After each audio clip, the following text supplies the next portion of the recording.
This is a short exercise on nerve tissue for Anatomy 2203. Your first exercise is to examine some nerve tissue, that is the spinal cord, an intact spinal cord, which is slide number 36 for intact multipolar neurons. Multipolar neurons are by far the most numerous neurons in the human body. But before proceeding to identify multipolar neurons, let me just acquaint those of you with the scanning objective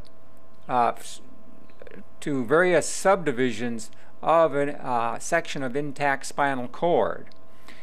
This region here, even though you're not seeing the entire spinal cord because of the huge section, is referred to as the white matter. It will consist primarily of tracts, processes going up and down the spinal cord.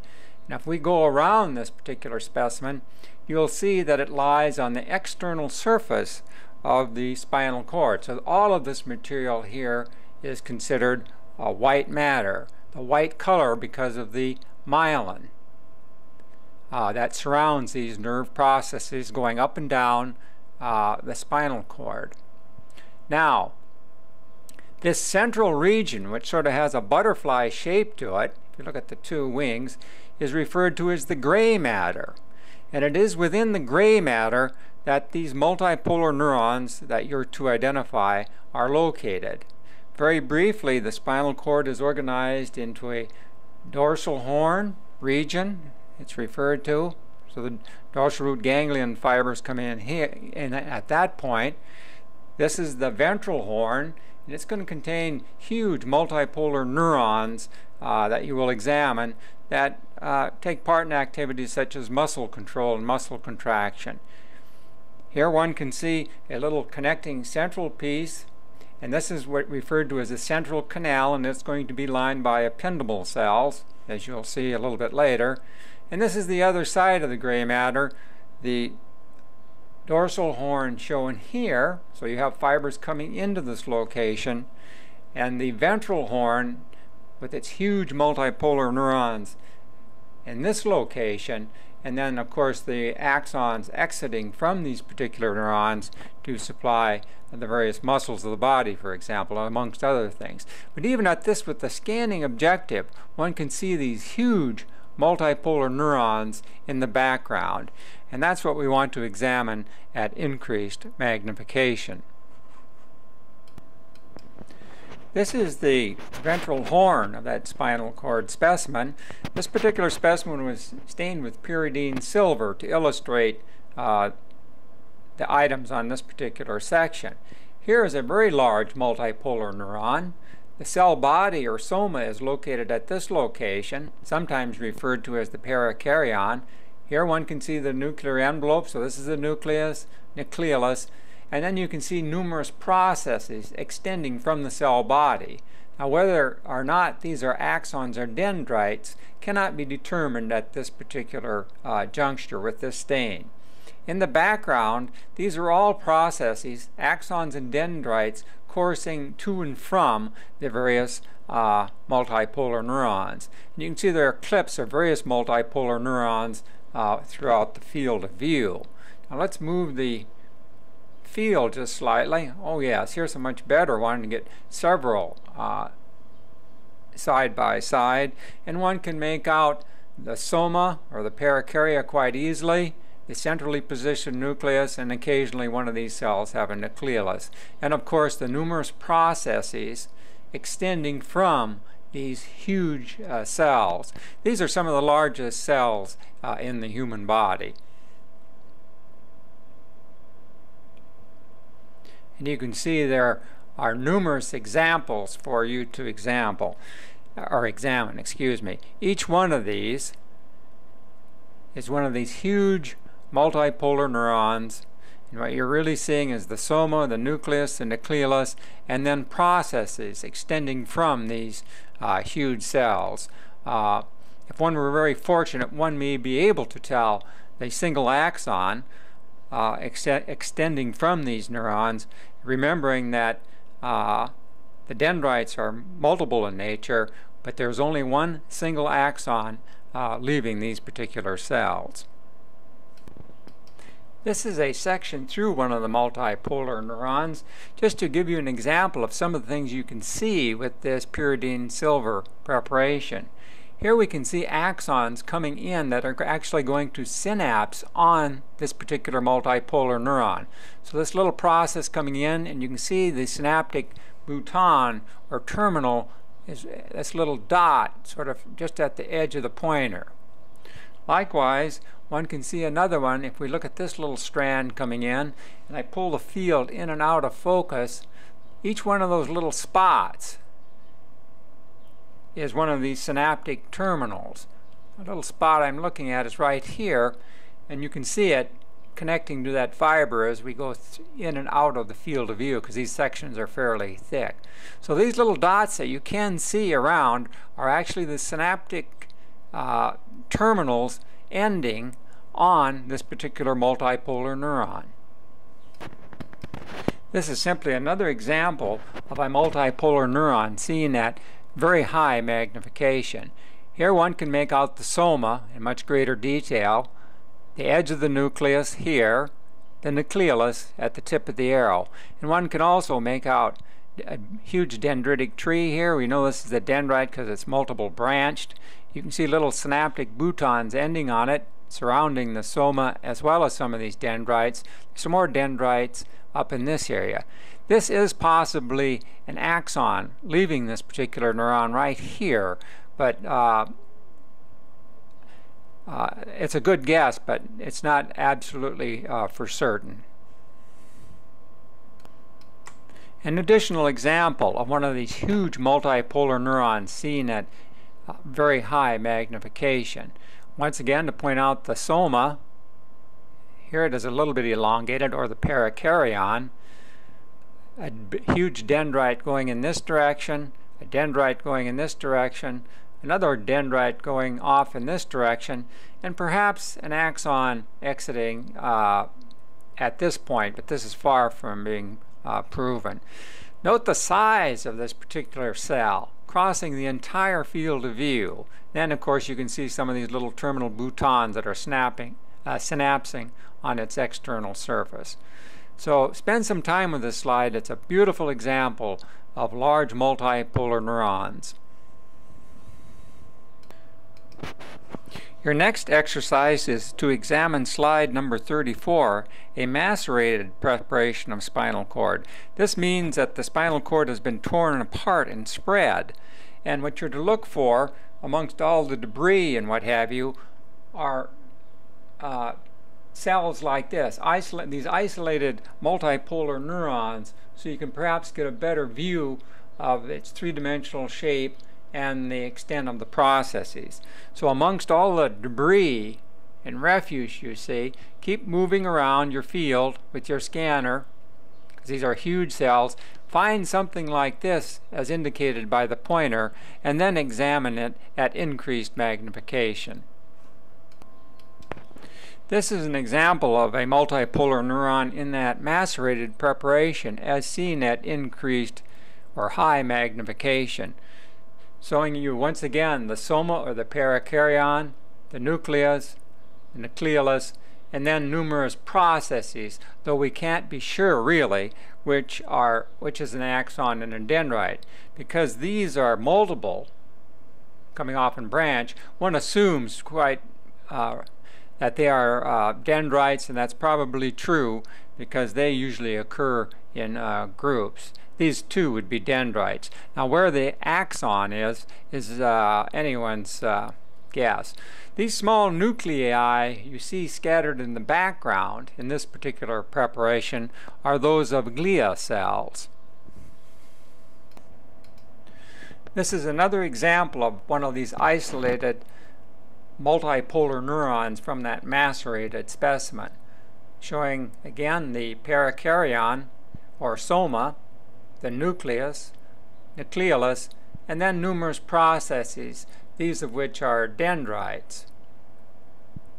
The axon may be here, but it's uncertain in this preparation. This blue-black or blue-gray background and clumps, as indicated by the arrow, is a material known as Nissl substance at the light microscopic level.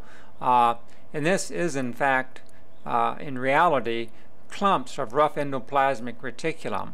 So when you hear the term Nissl substance or Nissl bodies, this is a staining characteristic at the light microscopic level, talking about or describing these particularly little clumps of this purple blue type of material. What is in fact a clumps of rough endoplasmic reticulum. Next, return to slide number 36 of the intact spinal cord and examine it for dorsal root ganglia, and within these dorsal root ganglia one should be able to find several pseudounipolar neurons to examine in greater detail. Within the field is the edge of the spinal cord, as you will see, and if you go off from the spinal cord, one will see a group of nerve fibers as indicated by the pointer. And if one continues to trace that, you'll see this globular shaped object as indicated in being outlined by the pointer. This is a dorsal root ganglia. Within it, one is going to find pseudounipolar neurons. These large round globular structures are the somas or the cell bodies of these huge multipolar neurons. Once you find them, examine them at increased magnification. This is an example of the pseudounipolar neurons as seen at high magnification. One can make out the soma, as indicated by the arrow, the nuclear envelope and the nucleus, and as on some of these cells one can even make out the nucleolus, which extends very, very densely within the center of the nucleoplasm. Note that these cells present a different morphology. These are large, round, globular type neurons, and they have both a process leading to them from the environment or from the outside tissues, because it acts as a functional dendrite, and another process leading into the spinal cord. So you have a dendrite leading to them, an axon leading away from them, and they're called pseudounipolar neurons. Some people have termed them unipolar, but pseudounipolar is the more proper term. What you can actually see in this field is not the processes, but the soma. You can see the variation in size, the nucleus, and nucleolus. Another region simply illustrating the variation in size of these pseudounipolar neurons. The pericardium on some are huge and is now being crossed by the pointer. The nucleus begins here, and then the nucleolus lies within the center. Another large soma, nucleus, nucleolus, and then you can see some of the smaller neurons, pseudounipolar neurons, which exhibit the same cytological features. The next exercise is to examine slides 33 and 35, which demonstrate both a cross-section and a longitudinal section of a peripheral nerve, and examine them for their various subcomponents. Shown in the field of view is the cross-section of a peripheral nerve. So this is all a cross-section of a peripheral nerve. And one can barely make out at this magnification the various connective tissue sheaths that organize a peripheral nerve. The external surface is covered by and organized by, into a little bundle or package, the epineurium. That is shown here. Note that inside the epineurium there are bundles of nerve fibers. One is shown here as indicated by the pointer. One is shown here. Another larger one is shown here. And sort of an elongated one is shown here. These nerve bundles are referred to as fascicles, and they are organized and limited by a connective tissue sheath known as the perineurium. So the perineurium surrounds each one of these nerve fascicles. each nerve fiber, which is one of these, all we can make out at this magnification is the dense spot, is surrounded by another connective tissue, little membrane or sheath known as the endoneurium. So the epineurium surrounds the entire nerve.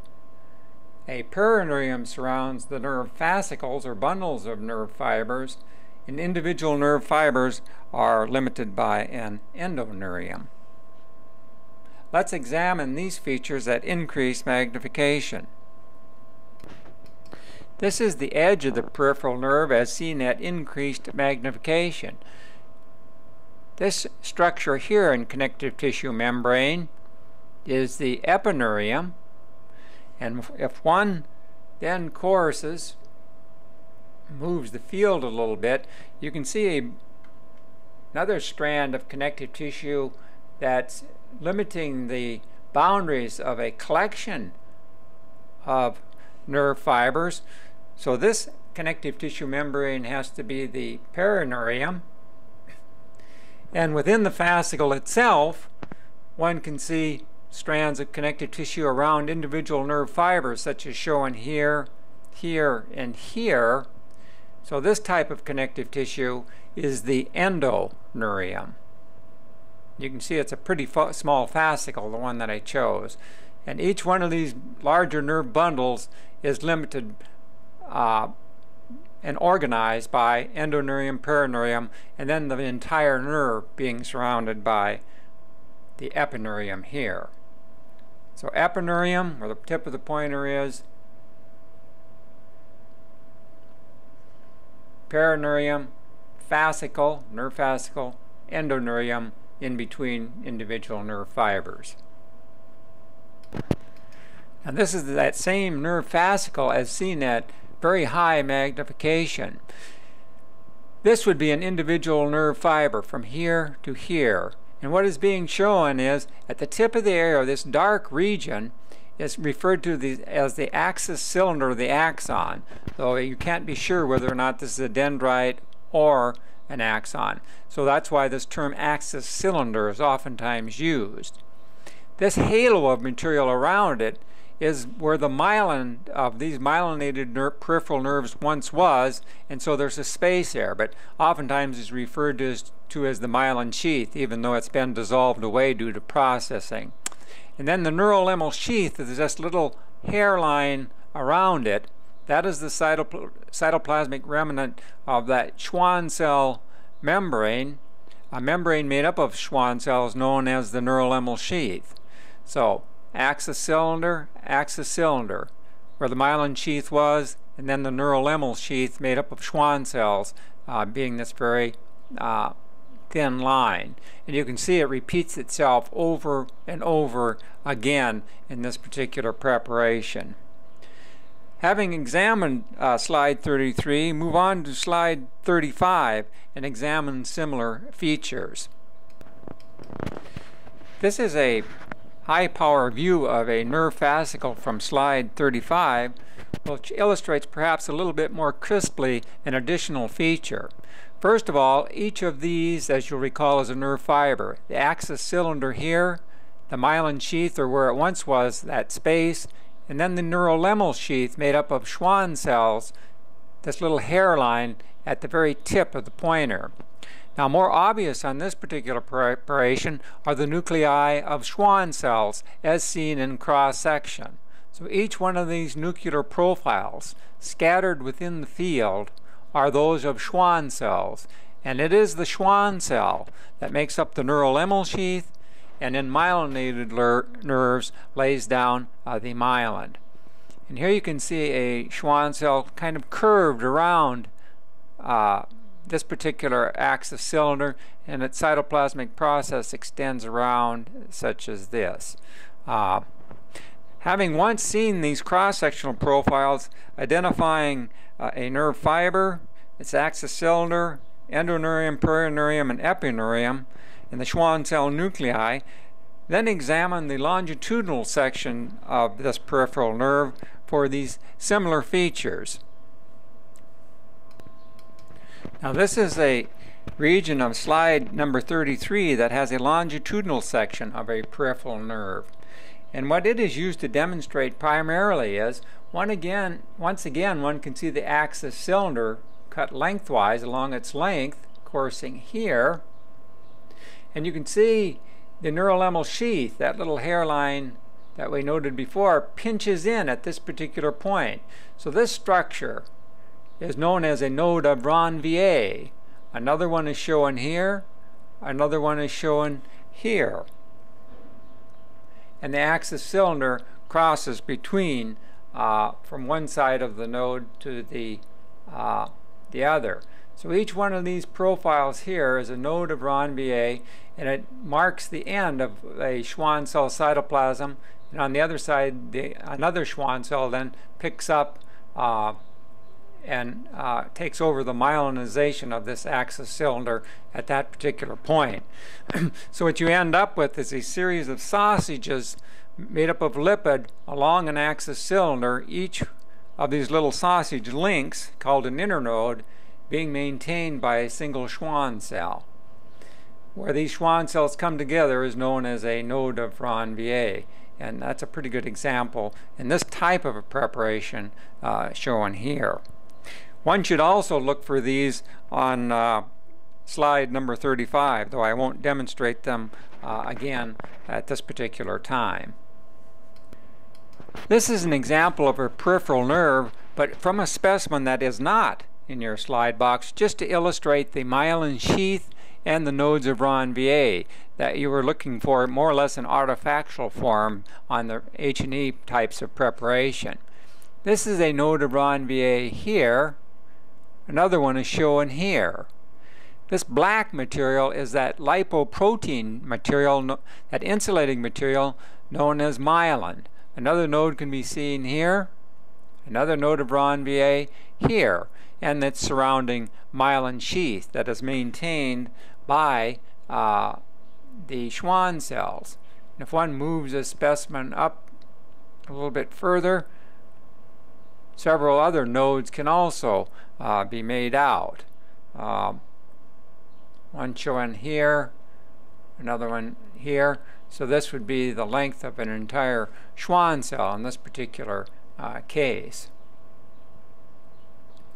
So in actual fact, this is what the nerve fibers really more realistically look like, rather than the preparations you've been examining. Sometimes these special preparations can give you a little bit better insight into what's really happening in some instances. Here's another good example of a node of Ranvier here, another node of Ranvier here, and then the black myelin sheath. This entire segment is going to be the product, that is the myelin within it, of a single Schwann cell. And you can see in the background, once you know what to look for, you can see numerous nodes of Ranvier, one shown there and one shown here as well. I have now gone back to slide number 35, which is in your loan collection, to look at the longitudinal section and to show you an additional node of Ranvier in the H&E preparation. One is shown here, and one can see the axis cylinder passing through it. Now, the other reason for going back to this longitudinal H&E preparation is that it stains the nuclei of the Schwann cells, so one can get an appreciation for the nuclear density of the Schwann cells. So this is a Schwann cell nucleus. One is shown here, one here, one here, one here. Most of the nuclei seen within the field are those of Schwann cell nuclei, and they're much more easily seen on the hematoxylin and eosin preparation. That's the advantage to this type of a preparation. So even though you can see axis cylinders and nodes as you have, like here's an axis cylinder as on the previous preparations, the advantage to this one is it gives you an idea of the density of the Schwann cells, how many there are, as can be determined from their nuclear profile. Your next exercise is to identify specialized sensory nerve endings, such as the Pacinian corpuscle and Meissner's corpuscles. Remember, these are encapsulated end organs. Shown in the field of view is a Pacinian corpuscle. So this is the encapsulation as shown here. The dendrite is right at this location, barely visible. So that's where the dendrite of this nerve process begins. It is encapsulated by this elaborate structure, concentric rings of a connective tissue type of material, and in between each one of these sort of lamellae or strands is sort of a jelly or gelatinous type of material.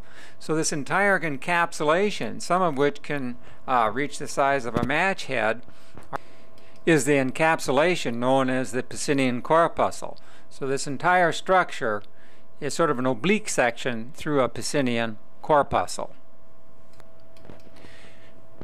This is an example of a Meissner's corpuscle or encapsulation. So the dendrite is in the center of this encapsulation, which spirals around the central nerve process, that is the dendrite.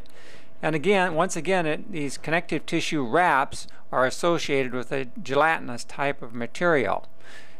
The Meissner's corpuscles are always within these dermal papillae, though one isn't shown in this one, in the papillae of thick skin, like on the palms of the hands or the soles of the feet. Its primary function is to perceive very light feathery touch, like if you run your fingers over a velvet or a feather, that you can perceive that light touch. So this is the encapsulated nerve ending, Meissner's corpuscle, that perceives very light touch. When examining this specimen of thick skin for Meissner's corpuscle, I chanced upon these encapsulated endings. A Pacinian corpuscle located here, one here as well. Now the Pacinian corpuscle is involved in deep pressure, like if you're leaning on your hand within the skin, and when you find it in the pancreas or in joint cavities, it's involved in proprioception, that is your space position in space. This is how your brain perceives it through this encapsulation. Note two additional Pacinian corpuscles just beneath the dermis of this thick skin. Let's go back very briefly and examine one of these at increased magnification. This is that same Pacinian corpuscle as seen at a slight increase in magnification, interposed between fat, sweat glands, and some skeletal muscle, so it's in the hypodermal area, very deep. Here's the sensory part, the dendrite, and then the encapsulation for this deep pressure receptor. Note that it always gives this type of appearance to it. To my eye, it looks like the section through an onion, this laminated type of appearance. And very briefly, the other two that we noted, one cut somewhat obliquely here, and this is cut more or less lengthwise. Unfortunately, it shows the dendrite, this gray area right along here. So that's the nerve process itself, and then, of course, the surrounding encapsulation of this Pacinian corpuscle cut more or less along its longitudinal axis. Just ever so briefly, this is an example of a complete or an intact Pacinian corpuscle shown here. This was dissected out, and it's a whole mount preparation, so it's very thick. You can kind of make out where the nerve process lies and then exit out this way. This is one that's seen with the scanning objective. It's about the size of a small match head, and if you look very carefully, you can see the nuclei in that encapsulation as I go through it with the fine focus. So this is an isolated, intact Pacinian corpuscle. This is one additional example of a nerve ending that is not in your slide box. Now, the Pacinian and Meissner's corpuscles were receptors, bringing information to the brain and the central nervous system. This nerve ending is an efferent nerve ending, where a multipolar neuron is terminating on skeletal muscle. Here we can see the myelinated fibers, that is the axons, coming down, and if one traces them to their termination, each one of these units here is a myoneural junction. So the nerve process is coming down and terminating in these end plates.